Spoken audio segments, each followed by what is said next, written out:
Hi, my name is John Bredin. Welcome to the Public Voice Salon. And we begin our show tonight in Bushwick, Brooklyn. I'm standing on the corner of Harrison Place and Morgan Avenue. And it kind of feels like coming off the subway stop in Bushwick. It's like being on another planet or something. I mean, it really feels like I'm an astronaut and I just sort of beamed down in some other galaxy in Bushwick. And Bushwick has become the new happening art scene. And we're here tonight to capture the closing party of Meryl Meisler's Defying Devastation, where she took photographs in this neighborhood back in the 1970s and 80s when it was really in rough shape. And she took photographs of people to show signs of life and hope that we're here. And so we just want to bring you some images along the way. Claudia and I just got off the subway here, and it's just a wonderful feeling of hope arriving in this incredibly interesting and different neighborhood that's infused with artistic energy and a sense of history. And we're going to capture some creative images along the way.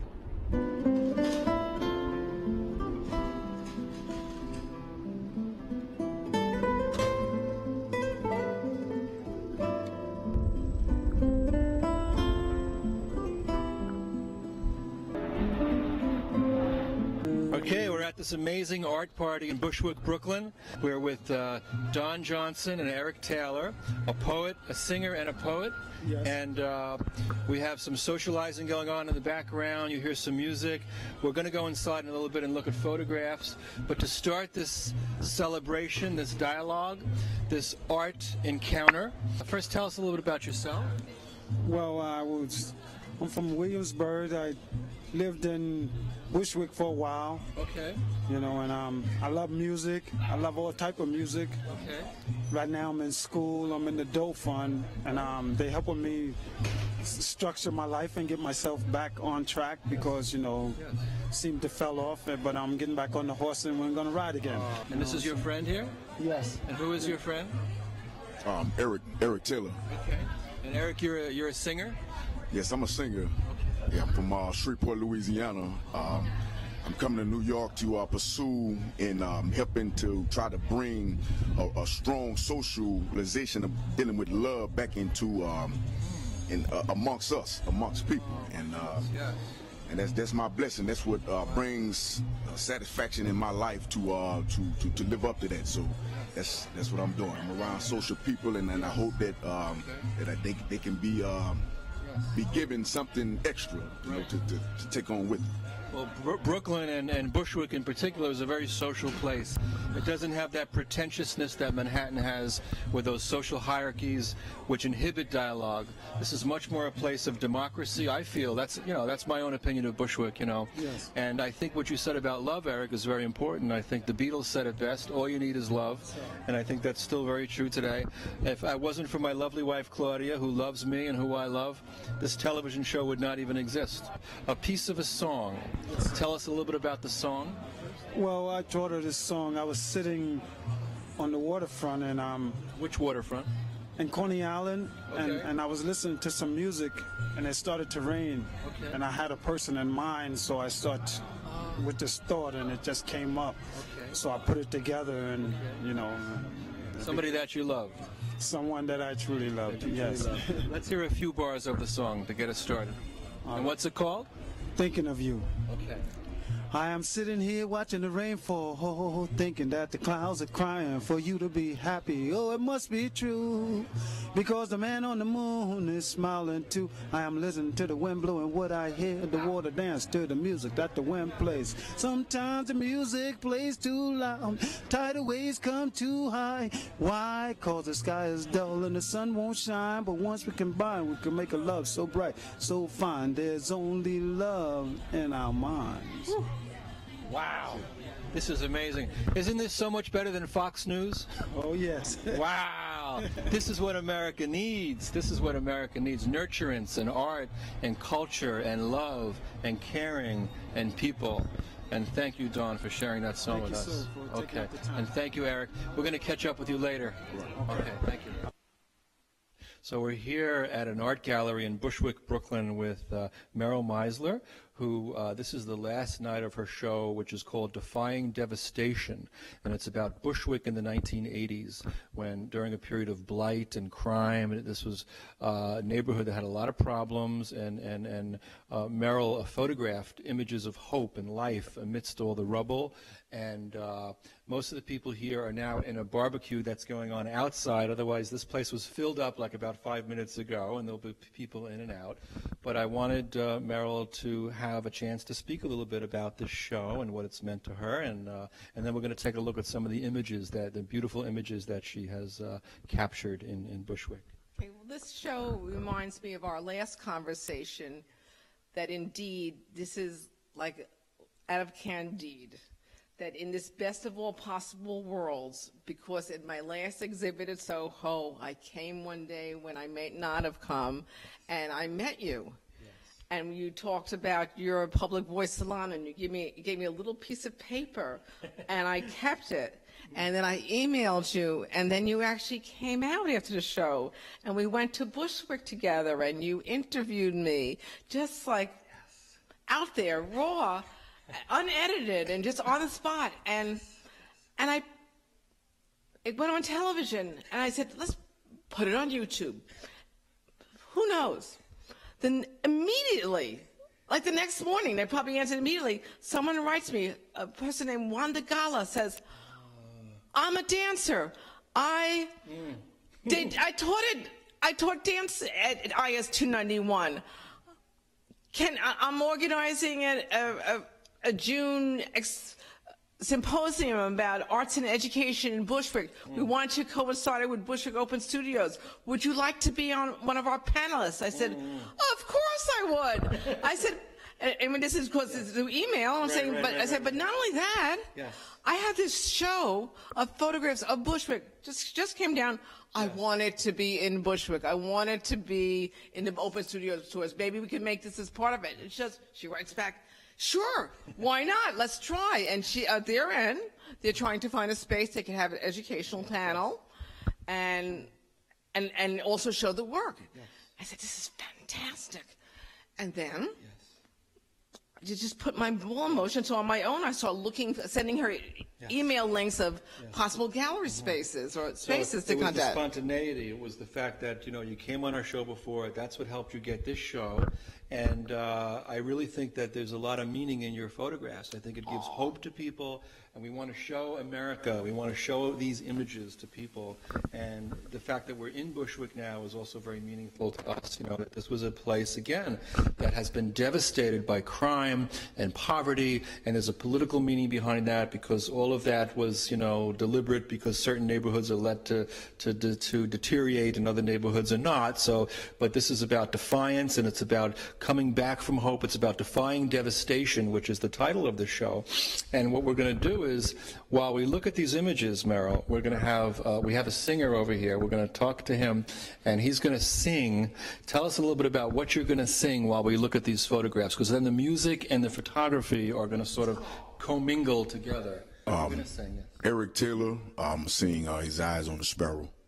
Eyes on the Sparrow. That's a very famous spiritual tune. Yes. And okay, so while we listen to that beautiful tune, we're going to look at the images of Meryl's. I feel like this whole experience has been very spiritual. You don't have to call it religion, but everything seems synchronicity, connections of people meeting and finding each other, and or that this guy came in and watched one of the performance pieces that you made happen without knowing it. And he came in and wanted to come for this party and brought his friend. It's magic. It's why we go into real life. Yes. Well, Sartre once said, Sartre, I was reading Being and Nothingness the other day by Jean-Paul Sartre, and he says the act is everything. So when you take action, it's like an intervention in the world. That's how you define your identity, is by your actions. And we took action with the show. Meryl took action by taking these photographs. And now we're going to look at these photographs 30 years after they were taken. And later, during the course of the evening, I'd like us to get into some dialogues about this. This is not the end of the conversation. This is the beginning of the conversation. Love it. So let's take a look. Let's talk. Okay. Yes. Why should I feel discouraged? And why should the shadows come? And why should my heart feel lonely? When Jesus is my portion, a constant friend indeed.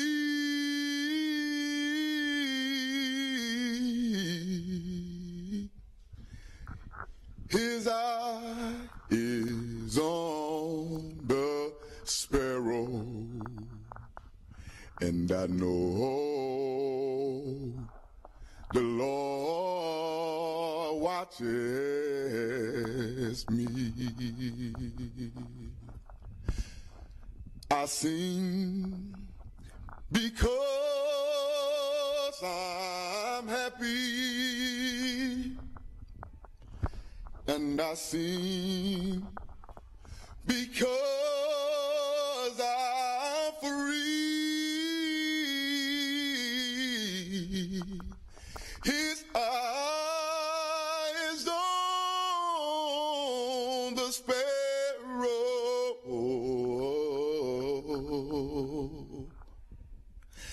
and I know that the Lord watches me.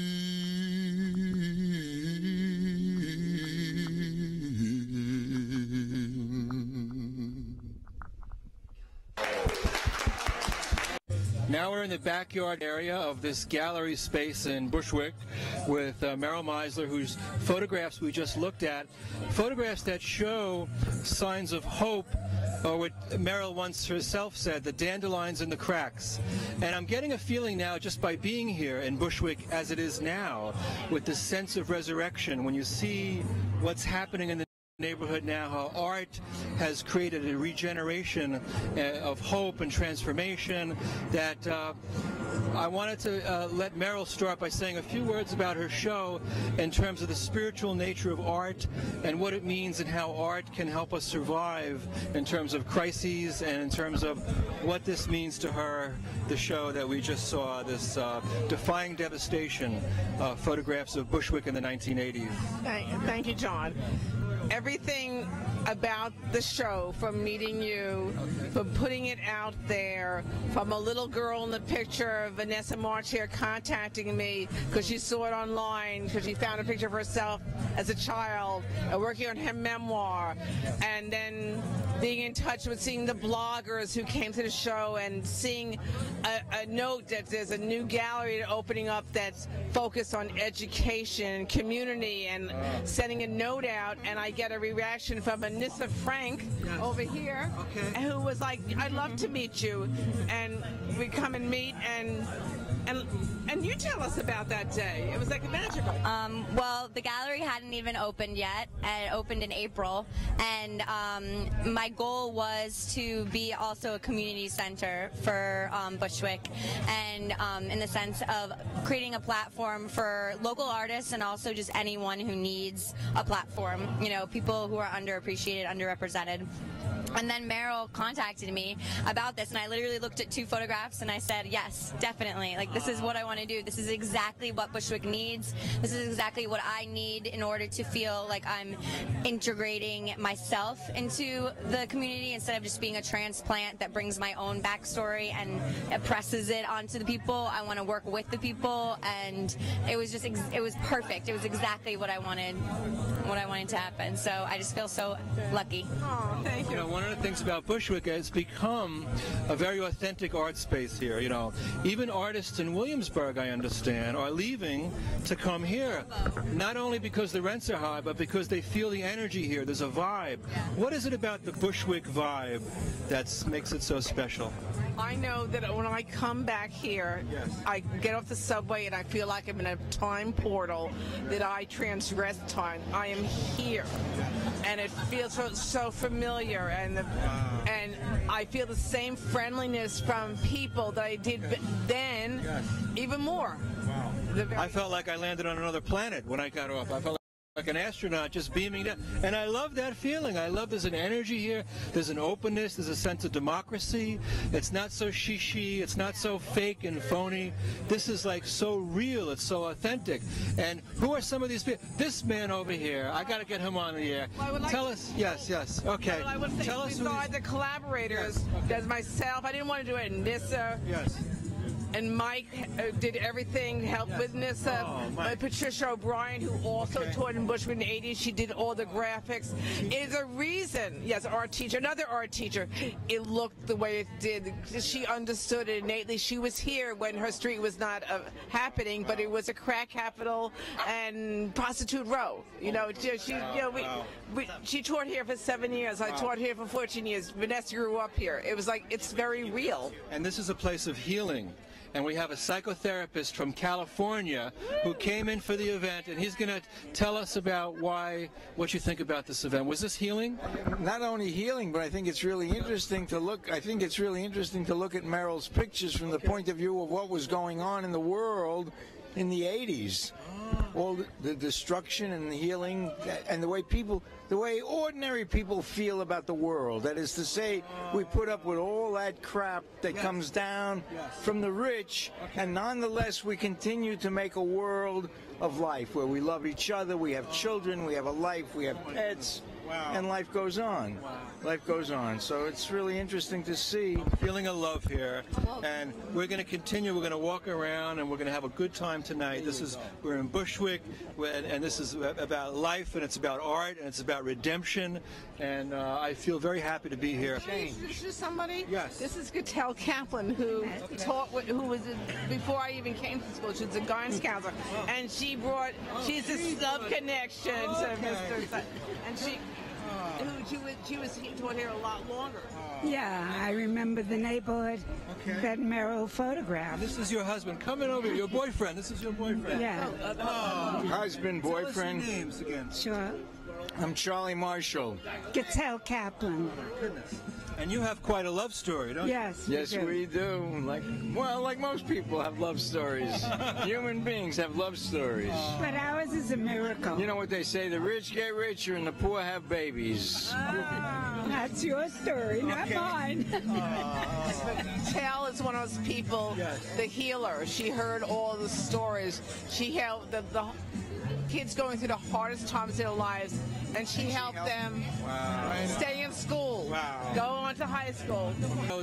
And the Republicans now are attacking teachers. Teachers have become public enemy number one with this right-wing craziness that's going on. And you are our heroes, and I salute you. Because it doesn't help anybody. Right. And how many teachers we killed in Nicaragua and other places in South America. Exactly.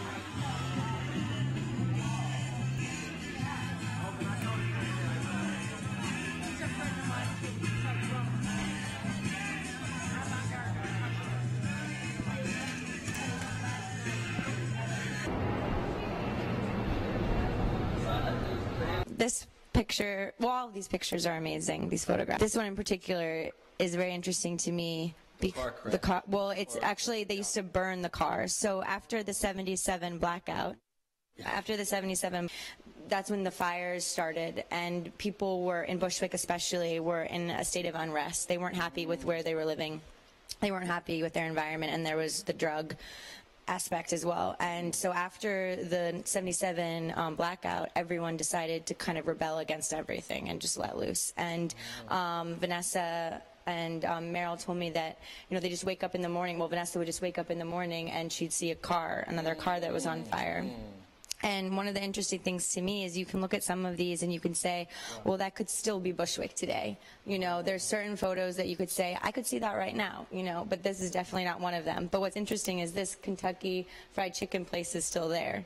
So there's certain elements that, evoke a reaction even to people my age who just moved here. So we can relate to this, but at the same time we really can't relate on a real level. You know, it's very difficult. So I just think that it's super important to look at. I remember that blackout in 1977. Yeah. That was the summer of Sam, and that was a crazy summer in New York. And I think that was really America's first look at Bushwick, was through the rioting that happened as a result of that blackout. And again, you know, we have to realize that this kind of poverty, there's a political causation to that as well, and the oppressed, you know. Yeah. And I think it's wonderful that Meryl has shown that where we've come from, and yet we still have to remember that even today there's a lot of poverty. Exactly. In America. And I think as being a new person moving here, one of the most confusing things that I find is a way to clean up the community. For example, the photos that actually still resemble parts of the community today, a way to clean it up and do murals and do gardens and really enrich the community without overstepping my place because I don't live here, and B, raising the rents and kicking people out by making it more beautiful. So do you sacrifice a clean street so that your rent is cheaper? You know, it's very frustrating and very confusing for me, and to me that's my biggest concern now. Thank you for the repair work that you are doing. It's miraculous. Thank you. Thank you. So now a new person just came to the party, and she's going to tell us who she is, and she's going to tell us which photograph she finds most compelling. So my name is Katarína Hybenová, and about Bushwick and about the community and everything around here. Okay. So I picked this picture, which I sort of consider it to be the most important picture of the show, because this is little Vanessa in blue shorts. Okay. And who is Vanessa? Vanessa Mártir is the writer who wrote the narratives to the show, and she's a little girl. Now she's an adult writer, like amazing woman, and she recognized herself in this picture. So it was like, it's like so strong for me. That led to this. Absolutely, and that was like a moment when, even for me, like personally, I was like, wow, it really mattered. Like being a child, she contacted Meryl, and they put together this amazing show, and I'm sure like further collaboration is gonna continue. And she was just writing her memoir, and it's actually very moving to me, because like one of like the things is that she was like molested by that man in the picture, and she was. Oh my so God. it's like it's so strong, and she was just finishing the part of her memoir. So it's clearly like universe putting things together. Wow. So for me, and another aspect of the picture where I found it like so strong and so compelling is that Meryl, like when she was walking from school, she just took picture of like, you know, like some life happening, kids playing, and she thought that this is one of the happiest pictures she has taken. But, you know, there was like much more to it, like some drama. There's like so much to the picture, so there's like so much that you don't know, and I feel like it shows really like how deep is life, how many layers are there to it. And where did you learn about art? You know, just by looking and by reading about art. And what have you read? What have you read about art? Any particular books, or like, I mean, did you have an education in school or outside of school? Outside of school, definitely, because I actually studied law. That's so I'm not really trained as an artist, but I always loved art. And actually, when I moved to Bushwick, I decided to really like just do what I'm passionate about. So going from law to art, that's kind of like defying devastation, right? You resurrected from a very kind of a different world, you know, and then you found yourself as an art. And actually this community made me believe that I can actually do it, you know. It was this community that gave you hope, that sort of, I really believe that. This is one of the lessons of our show that we try to promote and talk about, is how dialogue really does matter, and the people that you're around, and if they have faith in you and hope in you, and even as a teacher, you know, it's the people, it's the communities that we build that will nurture us forward. And, you know, Meryl has nurtured us already, just in knowing her, and I see how powerful her work was in the past and how powerful it's still resonating. Absolutely. And it's still building community. Your work is still building community. Definitely showing the power of community, and especially in like hard economic times, we can realize like, community is what matters. Community. You hear that, Chelsea Galleries? I'm talking to you, Chelsea Galleries. Community matters. This is not high art, she, super multi-million deals, okay? This is people, this is lives, this is caring, this is what art is all about. Yes, okay. Meryl. Yes. If this, exhibition and getting the work out to Bushwick happened, and it's a storm. Katarína was the lightning rod. Wow. I came to an event in Bushwick. Yes. I recognized her. I said hello. She said, "I love you. I love your work." I mean, it just, I felt. I live in Chelsea. I sometimes I walk into a gallery, I feel like I'm working into a meat freezer. Right. I come here and I feel friendship. A Chelsea person comes to Bushwick to feel alive. Really, it's really, and you've been, and because of Katarína, I connected to Vanessa. Yes. I connected to this space, this gallery. It was all she puts out, this energy, and it brings, and it changed my life. Okay. Thank you.